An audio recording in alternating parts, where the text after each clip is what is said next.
Hi everyone, welcome to Certificate 4 in Mental Health. The unit that we're, hang on. Hi everyone, welcome to Certificate 4 in Mental Health. The unit that we're looking at today is CHCM HS003, Provide Recovery Orientated Mental Health Services. We're going to start really basic at the beginning of what would be taught at the beginning of this course. We're going to explore depression and anxiety. That's the topic for that. Once we have a bit of an understanding of different mental health issues, we'll be able to work with people who experience these symptoms and live with and have lived experience of this.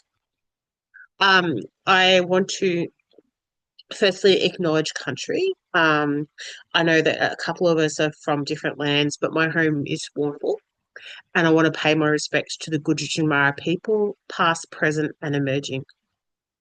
Um, I'll tell you a little bit about me as this is the start of the course. My name is Jackie. I've worked in mental health for over 10 years. I currently have two jobs. One job is in a mental health facility, casually, and I also work in domestic violence on the telephone. Some people may find some of the class today a little bit distressing. Please reach out to the following services if you need some help. We've got Lifeline 13 11 14. Lifeline is a service that anyone can ring 24/7. If you're not comfortable with ringing, they also do text message. And because we're all students at Southwest TAFE, it would make sense to put up the wellbeing service for Southwest TAFE. There's a few people that um, there's a few people that help out in the wellbeing team, but Deb Brevis does Warrnambool, Colac, Glenormiston, and Sherwood Park campuses. Her phone number is just there below, and she's got an email, and you can find her in the wellbeing hub at Southwest TAFE. Today's objective for depression and anxiety is to have a basic understanding of depression and anxiety. I will have sent you um, the YouTube clips. I'm just wondering, what did you guys think about the YouTube clips? Ellie? Oh, I can go. I found, Yeah, I found them very interesting. I guess we all, yeah, especially depression, anxiety, things like that. We all suffer with a bit of it now and then. But yeah, no, I found them quite interesting. So yeah. What was the interesting part for you, Lisa? I guess understanding depression a little bit more. What is it? Yeah, Like I have yeah, never struggled with that, but I've had people close to me that do, and it's just yeah, it's a topic that it's hard to understand if you're not in it, and yeah, suffering from it. But yeah, I really feel for yeah, people who do, and how yeah, they look for help, and yeah, it's not easy with that. So yeah, yeah. It can be really tough, and I think sometimes people just use it. Oh, I feel so depressed, and that's yeah, depression is not just having a bad day. It's a mental illness that carries with us and affects our mood and impacts on our bodies and stuff like that. But sometimes people just lose it here and there. Ying, what were your thoughts on the depression YouTube clip? I actually cannot open it because it says video unavailable. I Oh, don't know okay, why. that's all right. I click on the link. Yeah, Yeah, yeah, yeah, that's it okay. unfortunately. might have blocked Um, you. Sometimes it blocks a Yeah. bit. Uh, Maybe I'm at yeah, work, so that's from yeah, me. Okay. probably. that's okay. Well, you probably you could watch the video later Yeah, after the yeah, class, okay. and if you have any questions during the class, just yell out. Anyone's welcome to yell out as well. Tanya, are you Yeah. there? Yeah, Tanya, did you get a chance to look at the YouTube clip? I did. I think it's good to This is a see. culture that doesn't take mental health issues seriously. Sorry. That's okay. Yeah, Tanya. Ying's catching up in the Yeah, background. yeah, Um, yeah, I really like that it kind of brings that kind of hopeful perspective. I think sometimes it can yeah, be easy to kind of get overwhelmed with it all and feel like it's all a bit much. Um, yeah, but having that sense of hope and, recovery is possible and there are treatments and that kind of thing, that's really kind of a positive aspect to it. Yeah, yeah, great. So depression, you- a lot of the time because a lot of my industry experiences has been in the hospital system, we follow the World Health Organization definitions for many things. The main thing that in mental health that we talk about is the DSM-4, but we also talk about the World Health Organization, and the World Health Organization describe. Hang on, what does me? Yeah. The World Health Organization described depressive disorder, also known as depression, is a common mental disorder. It involves a depressed mood or loss of appetite or interest in activities for long periods. I think that's the key. When we were saying before that sometimes you can have, just because you have a bad day doesn't mean you have depression. It has to go on for quite at least 2 weeks to be diagnosed as depression. Facts about depression. Depression is a common mental disorder. Globally estimated 5% of adults suffer from depression. More women are affected by depression than men. Depression can lead to suicide. So we need to take it really seriously. It's quite a huge killer is are people taking their lives from depression. There's effective treatment for mild, moderate, and severe depression. So the treatment for depression typically involves a combination of approaches, including psychotherapy and antidepressant medication, tailored to the individual needs and the severity of the depression. For mild depression, psychotherapy alone or lifestyle changes may be sufficient, while moderate to severe cases often require medication, sometimes in addition to therapy. So, as you guys go through the course, you'll learn about some of the different therapies that we use when we work with people. The main therapy for depression is cognitive behavior therapy, which is changing the thought patterns. And I also want to say here too, it says medication can be really helpful. Unfortunately, not every medication is the same. And unfortunately, some people need to trial a few different medications to find the one that works for them, which can be really frustrating because people are feeling quite low and they're hoping for change with the medication. But sometimes it can even take 4 or 5 weeks, even 6 weeks, for the medication to kick in and change. And a lot of people will stop taking the medication because it isn't working, but it actually takes a little bit of time to start working, which makes one of the many challenges of working with people with mental health disorders is the medications. Okay, so we've talked a little bit about depression. Does anyone have any questions before we start talking about anxiety?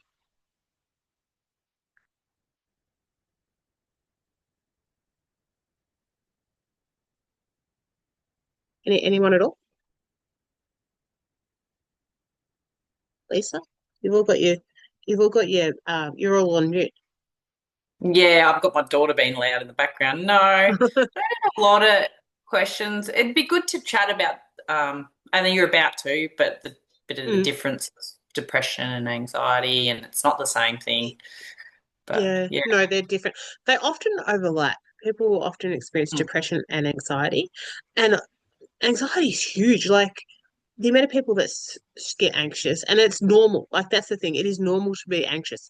If you're anxious, oh, you've got a job interview coming up, you're a little bit anxious, or you've got your presentation coming up at TAFE, you're a little bit anxious. That doesn't mean you have an anxiety disorder. That means that you're human. You just get You those know what I mean? feelings. Yeah. Yeah. Has anyone had that experience of feeling anxiety before? Like, have anyone been anxious about something before? Well, we're in a safe space here, so Yep. I actually do have anxiety and I take tablets for it. So does my sister and my mum. And we're Yep. very similar personality and we struggled with anxiety for years and this medication works a treat. I've been amazing. But Yeah. Yeah. it's funny because my other sister actually struggles with depression and it's totally different. And it's really hard to watch her Mm. go through being depressed and she takes medication for that. So that helps. But yeah, anxiety is not fun. Yeah. No, Especially, yeah. anxiety is not fun. What does anxiety look like for you and your family, though, Lisa? It's definitely sleepless nights. Like when I wasn't on the medication, sleepless nights, and overthinking and telling yourself something is happening when it's probably not, and then you Mm. making that scenario worse in your head, and it just spirals. Um, yeah, but yeah, I had different anxiety for different things, so did my sister, but Mm. this kind of makes it just a bit clearer to go, right, that's my thought, that's anxiety, that's not actually what's happening. So yeah. Yeah. So one of the things too is I'm really looking forward to working with you guys in the future. But one of the things I often recommend for people who have anxiety is there's an app on your phone. I don't know if you've heard of this app, Lisa. It's called Worry Time. Have you heard of that before? Yeah, I think my son worked with a specialist in Warnell for his anxiety, and they helped him with that worry. I think they told him to download that as well. Mm, So mm. Yeah. So with the Worry Time app, for those who Tanya and Ying, you might not be aware, but Worry Time app it's a app that you put on your phone and you set aside a particular time that you're going to worry. So a lot of people will set like 5:30 for after work and they'll set 10 minutes and they'll have 10 minutes where they worry about what's happening in their life. And then if the worries or the anxiety come up during the rest of the day, they can push them aside and say, my worry time is at 5:30. This is not my time to worry, because it can take up a lot of time worrying and having anxiety.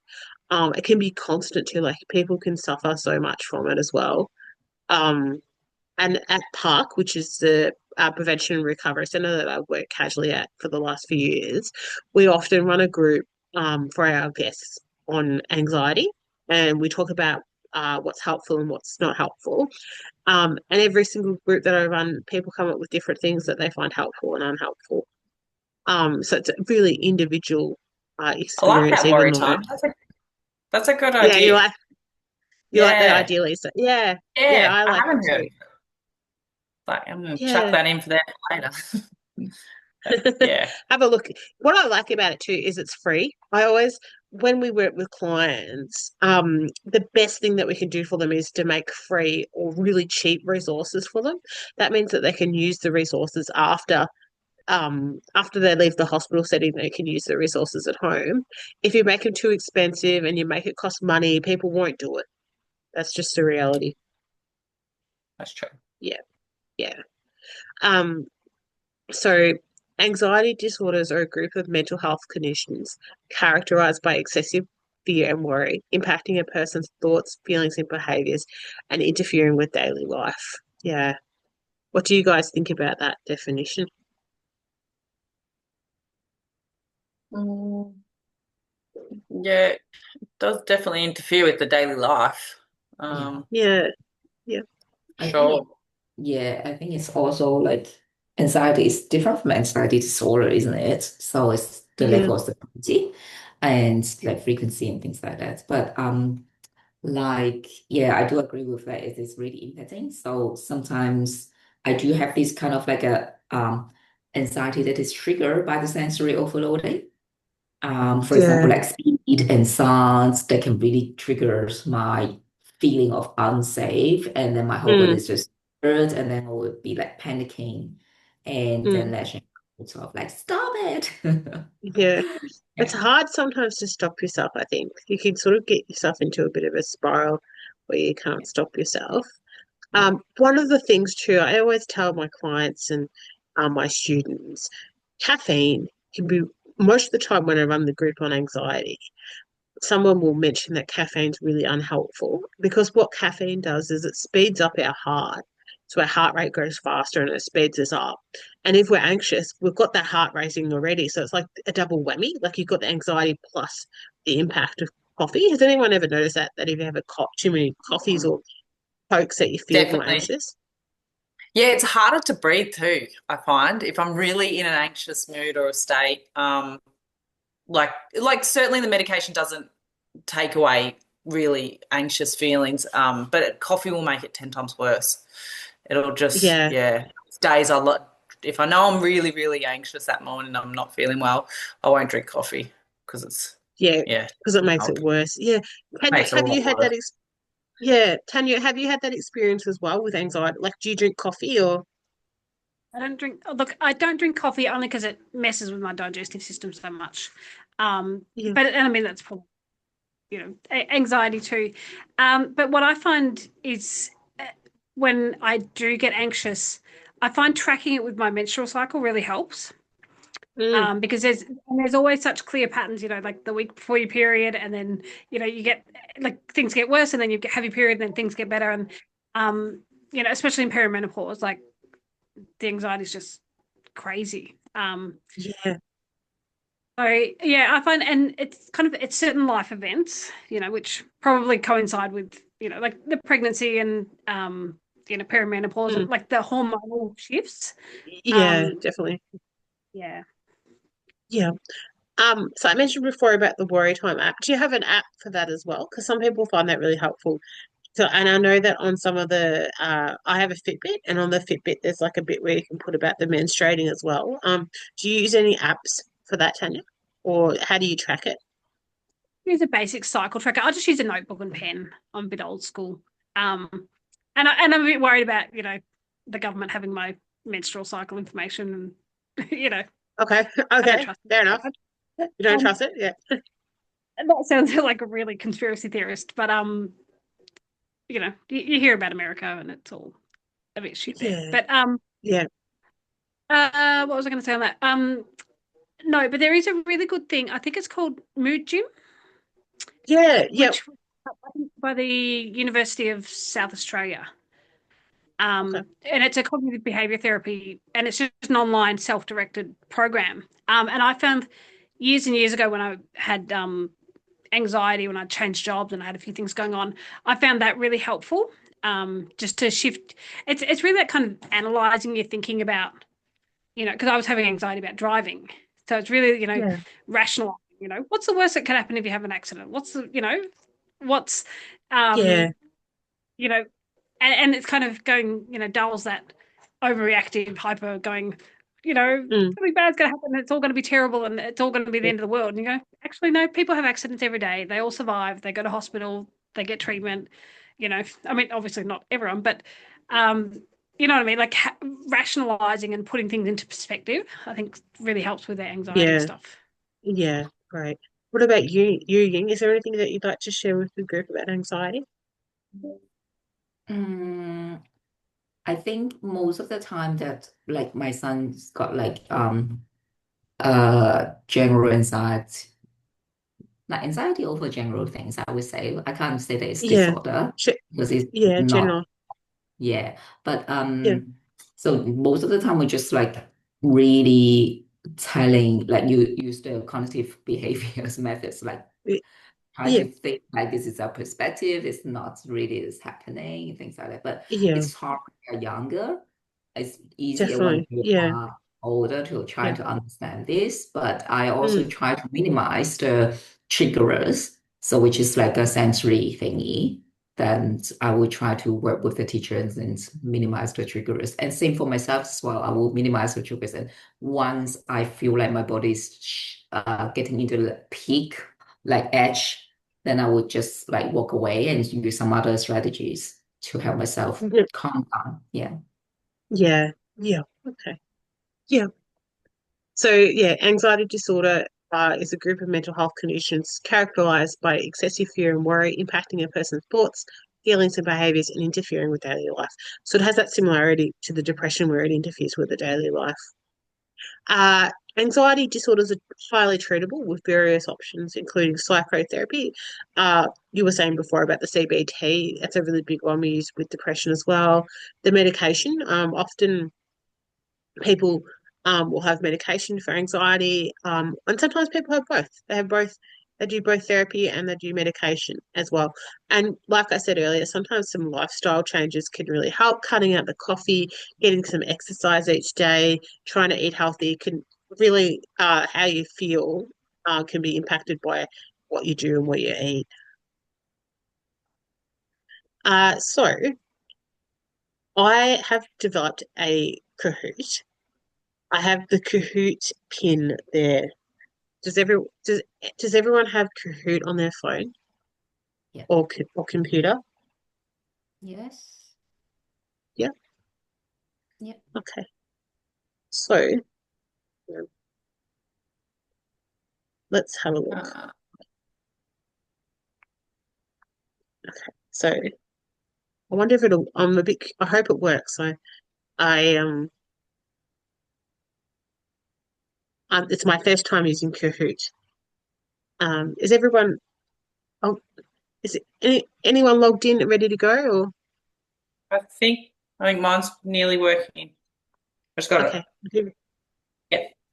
All right. Yeah. 1 minute, I'll be in there. Was the link in the email you sent? hang on. Oh, can you guys? Oh, did you guys hear that? Well, Oh, okay. So the first question is, what is depression? Does anyone want to get at the answer? I'm at the next question because it's timing me out because I went into it. But it was a depressed state, I think, wasn't it? Oh, I'm on the Yeah. next. That's all right. So the first question is, what is depressed? What is depression?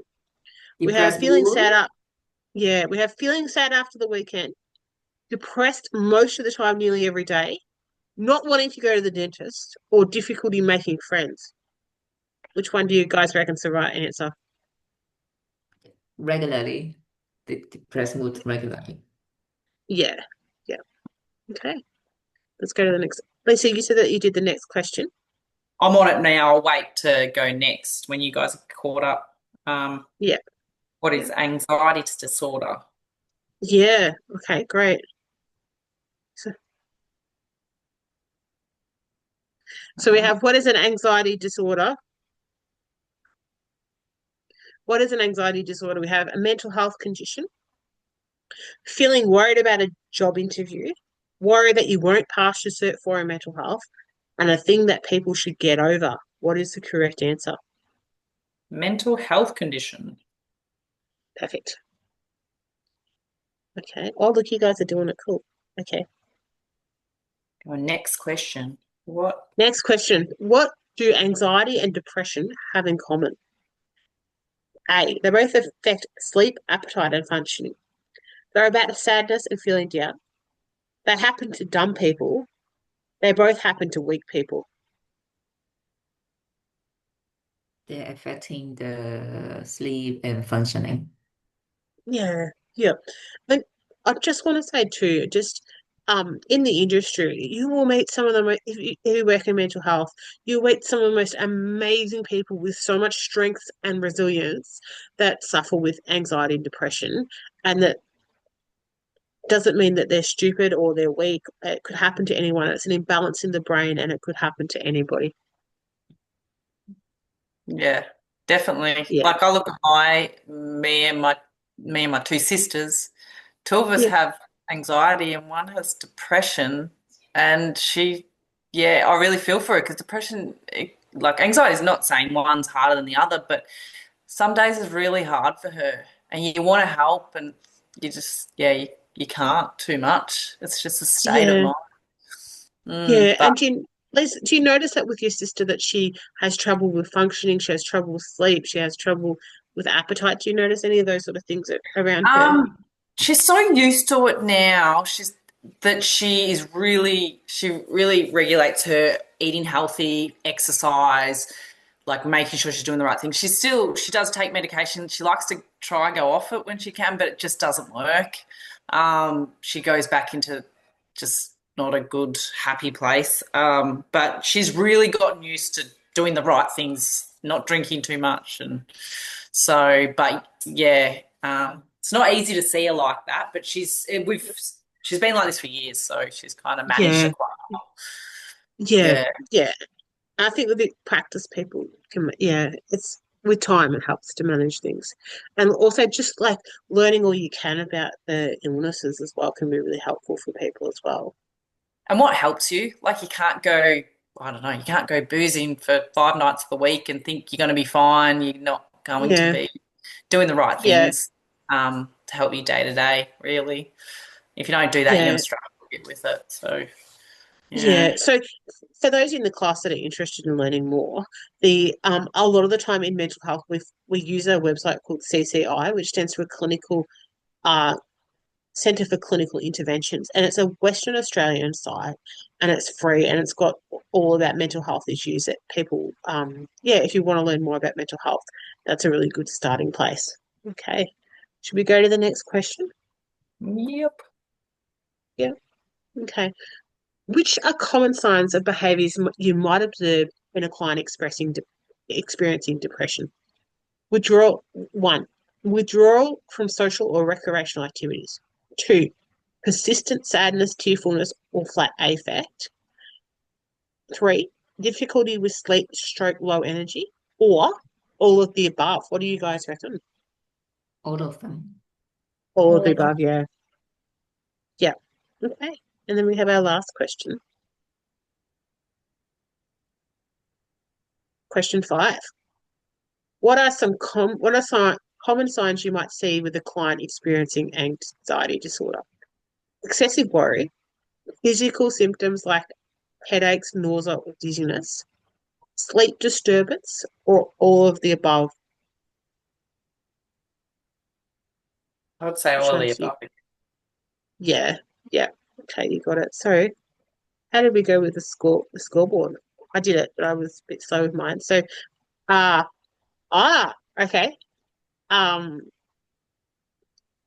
Ying, I could see that you bet Lisa. I came last because I was too slow to I beat you, um Lisa. I clicked the wrong one. One of them I clicked wrong. I was like, whoopsies. I And don't then I want to couldn't go wait. back. When you yeah, wait and then you lose the chance to answer question, you become like, oh, no more points. yeah, It's like, I'm just yeah. kidding. Okay. So I thought today we would just finish up with one thing that we've learnt from this class. Um, King, can I get you to start? Just tell me one thing that you've learnt from this class. Anxiety and depression is very popular and common. It doesn't happen to anyone that is particularly weak. It's very common in all of us actually, and in the different levels. Yeah. And it can be Yeah, managed, yeah, with some strategies. Yeah. yeah, it can be manageable and it's quite common. Yeah. Lisa, what about you? Would you like to share with the group something that you might have learnt? Probably what we just did then. I didn't know anxiety makes you dizzy, and I guess that makes sense now. Yeah, But yeah, because of the yeah, heart rate. I was probably The thinking thing it's something is, else. yeah, But so I don't know if you guys have ever heard of the term hypochondriac. hmm yep. Yeah, so how sometimes we call it health anxiety, where people think, oh, I'm gonna die, I've got cancer, or I've got this wrong with me, or I've got that wrong with me, and they get worried about their health, and we call that health anxiety. Ah. So then the nausea and dizziness and headaches Yeah. is all just So kind of so worry so and anxiety. yeah, so it's from our body perceiving. So what happens when we have anxiety is it's fight or flight. So our body either has to fight with the stress or like run away from the stress. And so it changes how our body regulates. So sometimes people will get like chest pain or a stomach ache. It's just from the worry. Yeah. What about you, Tanya? Is there anything that you've learnt from the session? I think it's like, I mean, I probably have a fairly good understanding of it already, but I think it's kind of reinforcing that link between diet and, anxiety and depression. Mm, Like, if you're not eating well because you're depressed, then you're going to be tired. And, but it's kind of that vicious cycle of, you're mm, going to eat junk food because you can't be bothered cooking, and then you're going to feel worse, and then you're going to, and it yeah. just kind of a bit of a cycle. So I think, having that kind of understanding that, if you eat well, it can help with, it can help your mood, and it can help you with that, your energy levels, so that you can cook better, and then you can kind of manage things a little bit better as well. Like, I know it's not Yeah. the cure, but if you're on top of one little bit of things, it can all kind of flow on positively everywhere else. But also in the reverse, Mm. once you're part of it, everything else just kind of escalates and gets worse too. Yeah, yeah, definitely. So we have about 45 seconds left of the class today. Does anyone have any questions before we finish up? No? Okay. Well, thank you all Thank you all so much for coming to the session today. It was great to get you guys talking about it. During the Certificate 4 course, we will talk about all different types of mental illness. We'll talk about all different treatments. I will often reflect on my industry experience and my currency from working in the sector for nearly 10 years. Yeah, cool. Okay, so I'm going to stop recording in about 2 seconds. 1.